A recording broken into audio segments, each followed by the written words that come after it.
Hello there, Saberland. Vader's Vault here, showcasing a new custom saber out of the vault.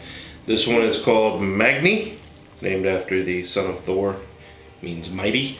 Kind of wanted to go with a different theme than our normal naming convention, just to kind of break it up, and also because this saber was designed more around a conventional sword-like appearance.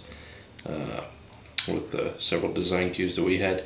It was originally a saber that was to be for a customer who had given us free reign in design, but when it came close time for it to be finished, they ran into some difficulties and requested to be moved to the end of the line. So I decided I was going to finish the saber and use it for a Halloween costume, but for the first time in about 15 years, I was actually unable to dress up for Halloween, so it just kind of sat around finished.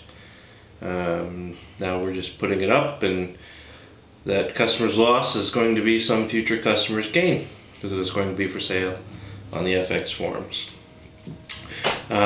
This is a kind of a different build for me. I like when I get free reign from a customer, because it gives me just time to kind of breathe and just kind of let things flow out.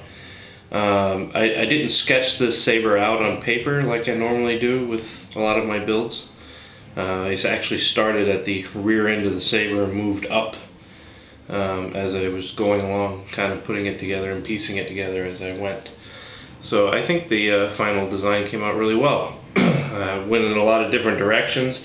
I wanted it to be very subtle saber, very utilitarian looking, something that looked very strong, like a weapon.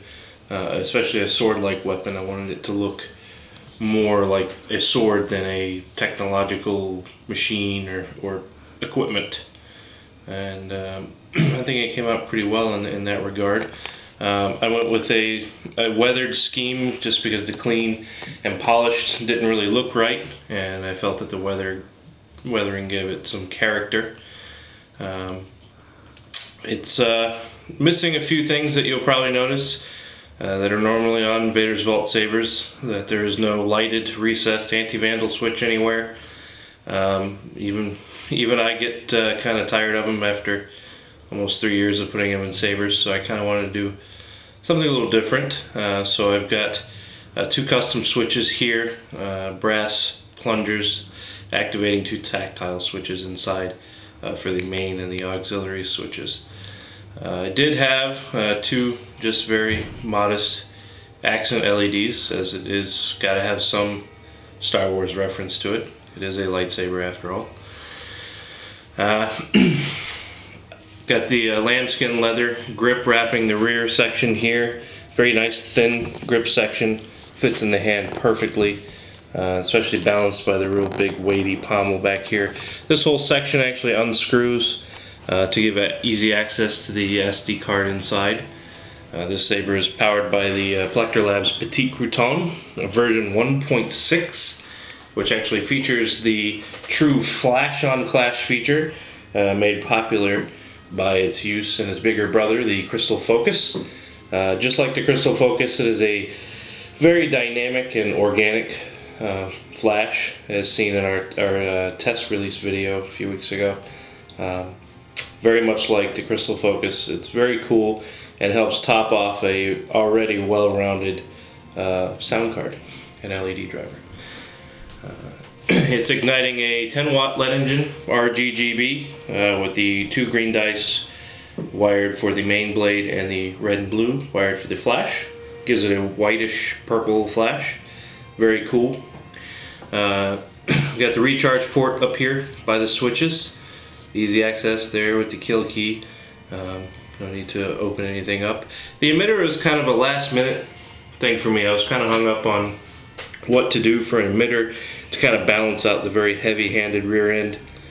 And I had been scouring the Old Republic forums, or not the forums, but the site, looking at concept art, and a lot of the concept art actually features sabers with emitter fins or other kind of appendages on that end of the saber. So I kind of liked that and took it and ran with it, and did a few things with it. I made them asymmetrical. There are different fins pointing in different directions. Kind of goes against my normal design way of thinking. I kind of made myself uncomfortable and made them asymmetrical, and I actually like the way that they came out in the end. They sit at they bisect this section here, so the LEDs on this side and the switches sit at 120 degrees from the middle line of these fins. So very cool. Let's get it powered on, show you guys.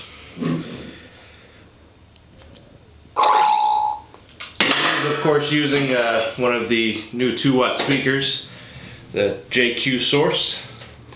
Very deep resonant speaker. Not a whole lot louder than the Regal, but definitely deeper.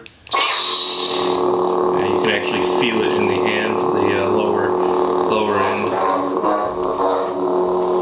And a nice bright green blade, and of course the clash. Flash on clash.